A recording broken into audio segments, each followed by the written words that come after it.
Ken Loar a eu la chance d'aller à Europa Park, qui a eu la malchance de tomber quand Voltron il ne marchait pas. Non, c'est faux, mais bon, c'est un peu plus subtil. Et du coup, elle a eu l'occasion de participer au soft opening de la nouvelle zone autrichienne, suisse. Je ne comprends plus rien au quartier d'Europa Park. Tiroli C'est pas Pimpon sur grave. le Chihuahua. C'est le Tyrol, c'est Pinocchio, c'est tout ça, on connaît. Donc, Ken Loar, raconte-nous, Alpen Express, ça a brûlé, c'est revenu en 3 mois. Michael Mack, il était là avec Roland Mack tous les soirs, il tapait sur des boulons avec son marteau, il y allait à fond les ballons pour que ça revienne très vite. Et donc, tu as pu voir ça. Yes, l'ouverture officielle est prévue le 14 mai. Moi, j'y étais le 27 et ça a été déjà en soft opening le 26 C'est ouf. avril. C'était trop bien. Donc, ils vont plus vite que vite. C'est-à-dire, ça brûle, hop, ça revient et voilà. Ah ouais. Il y avait une bonne odeur de peinture. Ils ont peut-être battu le fer tant qu'il était chaud. Tu l'as? Je l'ai. Alors, ouais, ce live est à l'image de la préparation de la dernière heure. Voilà. Vous inquiétez pas. On va y arriver. Donc, la nouvelle zone, elle s'appelle la Nouvelle Vallée Enchantée des Diamants. Oh. Avec plusieurs choses qui sont proposées. L'Express. Non, et non, parce que ça a été déposé par les... Avec l'Express des Alpes, Enzian, les Rapides du Tyrol, le Sentier des Yomis et la Grotte des Pierres Précieuses. Voilà, et c'est dans le quartier autrichien que ça se situe. Donc, j'ai pris quelques petites photos qu'on est en train de se partager. Donc, alors, pour la petite histoire, moi, Europa Park, c'est pas mon home park. Donc, tout ce qui... Je n'ai pas d'attachement, émotionnel avec ce parc. Je l'ai découvert il y a quelques années. J'ai l'impression que c'est en train de changer. C'est en train de changer. Non, mais ce que je veux dire, c'est que si BTM brûlait... Wow, on touche du bois. Tu me menaces, Jamais BTM brûlé. Ne donne pas l'idée à Natacha, je répète, on ne donne pas l'idée à Natacha. Elle va te le refaire sur le thème de je sais pas quoi. Tu n'es pas prêt. Personne n'est prêt. Il va y avoir une maison de là-haut tout en haut de BTM. Ça va... Non, je veux pas. Non, on arrête. On ne dit plus ces choses comme ça. On arrête les hypothèses, les machins, les trucs. Non, alors, les hypothèses, elles sont bien. Et si jamais ils faisaient 3 parcs à Paris, oh, pourquoi pas. Voilà, tu vois, c'est ce genre d'hypothèse, ok, mais pas les autres, pas les négatives. Positive, ok, d'accord. Bon, ce que je voulais dire par là, c'est que si une attraction très chère à mon cœur venait à disparaître dans de circonstances malencontreuses, et que derrière, c'était reconstruit pas tout à fait à l'identique, évidemment, que j'en serais probablement très attristée et que je comparerais amèrement les deux versions, quoi. Bien sûr. Parce que là, moi, cette découverte là, de la Nouvelle Vallée des Diamants...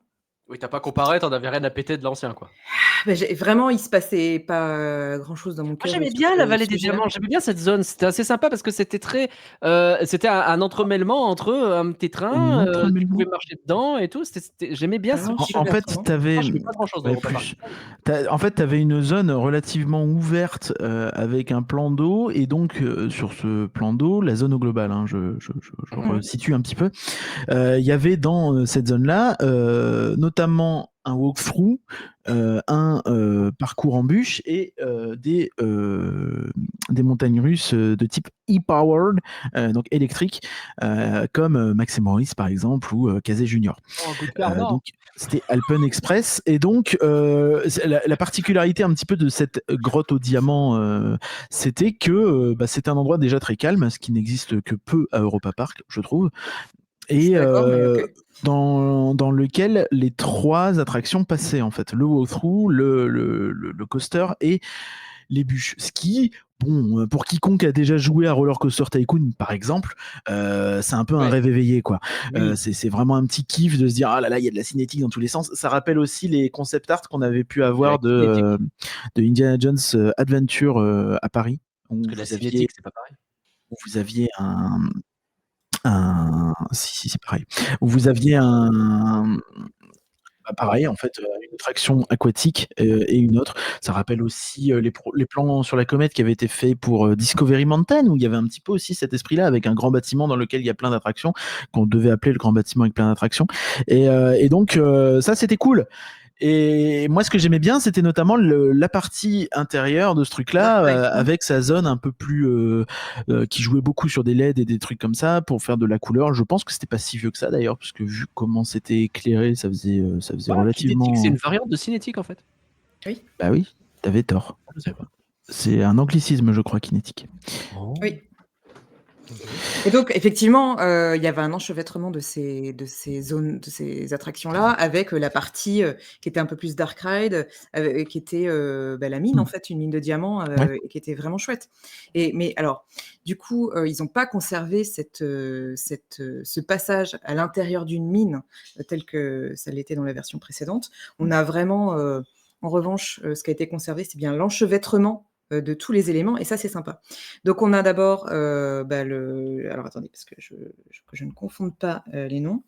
C'est plus Alpen Express, c'est oui, d'accord, très bien. L'Express des Alpes. L'Express des Alpes, c'est le même. Ok. Enzian. Donc, on a Alpen Express. C'est pas Eternal World, c'est le monde des petits. Qui est bien enchevêtré avec les rapides du Tyrol qui sont des bûches. Donc ça, c'est vraiment super sympa. Et ils ont conservé le côté grotte en mettant des structures de grottes ouvertes, et on a le train qui passe plusieurs fois dans ces grottes ouvertes. C'est un peu des... On voit une petite... dans ce que j'ai partagé, je pense qu'on va le voir. C'est comme si la montagne avait été creusée et qu'il y avait un train qui passait dedans et qui circulait dedans, et qui passe vraiment... on a le circuit aussi des bûches qui est parallèle au circuit du train. Donc c'est vraiment chouette parce que les deux fonctionnent bien, et en plus on peut le voir de plein d'endroits différents, puisque là, ce qu'on voit là, c'est un espèce de sentier d'aventure qui a il y a 2 sentiers d'aventure différents. Il y en a un qui finit par un toboggan, et puis un autre par une tour dans laquelle on peut escalader. C'est moins sympa que celui de Phantasialand. Je trouve ça cool qu'ils s'inspirent plus des autres parcs européens comme ça. Hein. Je trouve ça génial quand même. Ils sont pas inspirés de Tiki Waka, ils sont pas inspirés de Phantasialand, ils sont pas inspirés de Disney. C'est super. Celui de Phantasialand, c'est le top du top pour moi. Sur le... Si. On a dit que maintenant on disait que du bien d'Europa Park. T'as pas reçu le petit... Le mémo. C'est le mail que j'ai pas ouvert dans la salle. Ah mince. Est-ce qu'il est aussi long que celui de Phantasialand? Non, pas du tout. Pas du tout. Parce que Phantasialand, en plus, il est plein de... Ça joue sur la hauteur, ça joue sur les éléments, il y a de l'eau, etc. Là, c'est vraiment... un délire. Je l'ai découvert il y a 2 semaines. C'est un délire, comme il y a des trucs... incroyable. Pardon, c'est pas le sujet, mais il est vraiment... Il faudra en reparler, je pense. Oui. Est-ce que c'est pas Europa Park Core de prendre des idées qui sont un petit peu à la mode, parce que bon, je veux pas dire que c'est une copie, c'est pas vrai. Non, personne, ça n'appartient à personne le sentier d'aventure, mais et d'en faire un truc un peu plus viteuf, quoi. C'est-à-dire que ça peut être bien fait, mais tu sens que c'est là parce qu'on s'est dit que c'était une bonne idée d'être là, mais ça n'a pas forcément été très pensé, très en fait, ça recherché. Ça va pas très très loin. En revanche, ce qui est vraiment sympa, c'est en 6 mois. Que c'est peut-être un problème. La zone, elle est très compacte, et pour autant, elle est hyper bien utilisée. Elle est utilisée sur les zones indoor, j'y reviendrai après, avec une grotte. Les extérieurs, ils sont utilisés avec ce sentier, ce qui permet d'avoir des points aussi de vue super sympas sur le coaster et puis les bûches, quoi, de plein d'endroits différents. C'est leur truc du moment, parce qu'on avait la même sur le... C'est vraiment chouette. Ouais. Ben oui, exactement. Ouais. Mais du coup, c'est hyper agréable. Alors ça bouchonne un peu. Après, c'était la journée d'ouverture. Il y a peut-être un chouïa de problèmes d'indication par où il faut vraiment rentrer pour que tout le monde rentre dans le même sens, parce que tu peux pas être 15 000 sur les plateformes. Et puis, tu tombes vite un peu dans un petit cul-de-sac. Voilà, ça va vivre. Je pense que la hype doit être très haute pour une zone qui n'appelle pas forcément une telle affluence non plus. Affluence, ouais, tout à fait. Donc, on a fait les deux, on a fait le train, c'était très chouette. On a fait les bûches aussi, c'est chouette. Et moi, ce que j'aime vraiment, c'est que les deux, quand tu es dans les bûches, tu as le train qui passe plusieurs fois, donc tu fais coucou à ceux qui sont dans le train et inversement. Enfin, il y a un peu d'interaction entre les deux. Et puis, c'est très chouette de faire ça dans une zone très compacte. Moi, mon coup de cœur, c'est surtout pour la grotte. Donc j'ai mis quelques... C'est l'espèce de rue en fait, non? Ouais, c'est une rue dans laquelle sont censés vivre, à mon avis, les Yumi. Ils ont fait des portes avec des vitraux, avec un éclairage par l'intérieur. Et sur certaines portes, sur certaines petites maisonnettes, tu as soit une petite animation en ombre, ce qui fait que tu as vraiment l'impression que c'est habité. Ou alors, il y a un personnage qu'on voit sur l'affiche là, du soft opening, on va le revoir après. C'est un petit personnage en 3D développé par Europa Park, comme il sait les faire là. Mais lui, il est, je sais pas comment ça marche d'ailleurs, il est projeté contre une des vitres et il fait une petite interaction avec les gens qui passent, quoi. Je sais plus s'il leur tire la langue ou il se colle le nez sur. Enfin, c'est vraiment pour les enfants, quoi. Il se colle le nez sur la vitre. Mais c'est rigolo. Dans une lumière bleutée, comme ça, qui relie les extérieurs du sentier de Yomi à une boutique. De pierre. Et une boutique de pierre. Et ça se tient.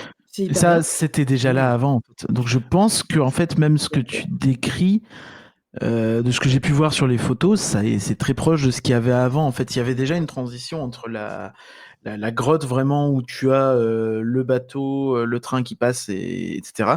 Et un coin un peu, pour le coup, réservé à pied, où justement tu avais une allée comme ça assez décorée qui pouvait rappeler peut-être cette allée-là, vraiment typiquement l'allée bleue là.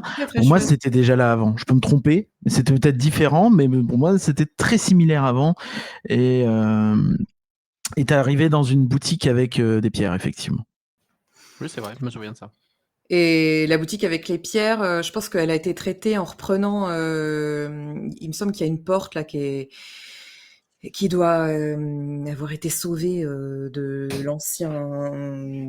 du feu, quoi, qui a été sauvé du bateau sinistre. avec des anciens animatroniques, tu veux dire? Non, mais c'est hyper bien inséré. En tout cas, moi, je la trouve bien pensée et bien construite. C'est super joli. Il y a des incrustations de pierre dans la paroi. Il y a une espèce de grand diamant là qui descend comme un grand lustre du plafond. Europa Park avait fait circuler d'ailleurs des images de sa conception. Donc, c'est sur Vijoy, là, leur plateforme de vidéo. Moi, tout ça, j'ai beaucoup aimé. J'ai trouvé que c'était chouette. J'ai lu que vraiment les fans qui avaient un attachement à cette zone-là n'étaient pas super convaincus, justement par la grotte des Yomi, par tout ça. Donc, il faudra les écouter et savoir pourquoi. Peut-être que c'était mieux avant et ils avaient un attachement, quoi. Je sais pas trop. Mais pour moi, ça a fonctionné. Et la petite touche que j'ai trouvée sympa, c'est une des photos que j'ai partagées. À l'entrée de la zone, ils ont fait comme un petit monument hommage. Il y a une statue d'un Yumi, d'un nain, enfin d'ancienne version, quoi, avec marqué 1984-2023, chercheur de diamants. Plutôt sympa. J'ai trouvé cette petite touche attentionnée. Ouais, c'est cool. Effectivement. Je me demande si dans les critiques des fans, il n'y a pas un peu ce côté où ils ont fait quelque chose qui a l'air dans le même style de ce qui était là avant, mais un peu différent. Donc là, tu peux avoir le côté un petit peu crève-cœur de se dire avant je préférais ou j'avais un attachement. Mais que peut-être d'autres auraient espéré qu'ils profitent de cet incendie pour revoir justement la zone et faire quelque chose de peut-être un peu plus ambitieux, un peu plus poussé, un peu plus moderne. Et quitte à perdre en fait ce que tu avais avant, de te dire bon ok, mais on met la dose, on met la max et on en profite pour refaire cette zone-là à fond, quoi. Et donc Europa Park a l'air d'avoir voulu faire un entre-deux en se disant on reconstruit très rapidement, aussi proche que voilà, tout en ajoutant de la nouveauté avec effectivement un côté les Yomi, ça fait très Snorri, je trouve c'est un peu dans cette dynamique-là. Je suis pas hyper convaincu par le design, mais de ce que j'ai vu, mais après bon, c'est pas moche non plus, quoi. Et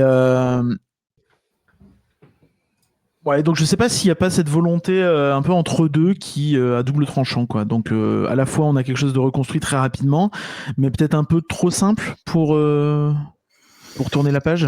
Je sais pas. Je sais pas. Moi, en tant que visiteur, peut-être lambda sur la question, ça m'a plu. J'ai trouvé ça bien. Effectivement, ça reste dans l'esprit. Et le personnage Yumi, là, ça m'a fait rire parce qu'ils ont développé aussi. On n'a pas eu le temps d'aller le voir. Je crois qu'il y a un petit spectacle dans le Bois des Contes ou un petit film. L'allée des contes, oui, la fameuse. L'allée des contes, oui. Je savais que tu allais me reprendre si tu allais me. Voilà. Attends, avec le Bois des Contes. Pas déconner, hein. Le Bois des Contes, il y a un thème dessus. Oui. Bon. Ina et les Yomi, c'est ça? Ouais. Mais on n'a pas eu le temps de le faire. on n'a pas eu envie, je ne sais pas trop. Vraiment. Un mélange des deux. Bon, après, on peut pas qu'il y a aussi On a fait des choix. des horaires assez restreints, mine de rien. Donc c'est vrai que quand on n'y reste pas forcément longtemps, il y a des choix à faire. Je dois dire que le mot yummy, tout ce qui m'inspire, c'est le fait que ça me donne faim. Tu sais, quand tu vois un plat, tu fais oh, yummy. C'est tout. C'est vrai que, ouais. Non, je pense qu'on peut laisser un silence. Voilà, c'était bien le sujet Europa Park. On n'a rien d'autre à ajouter, je crois, si.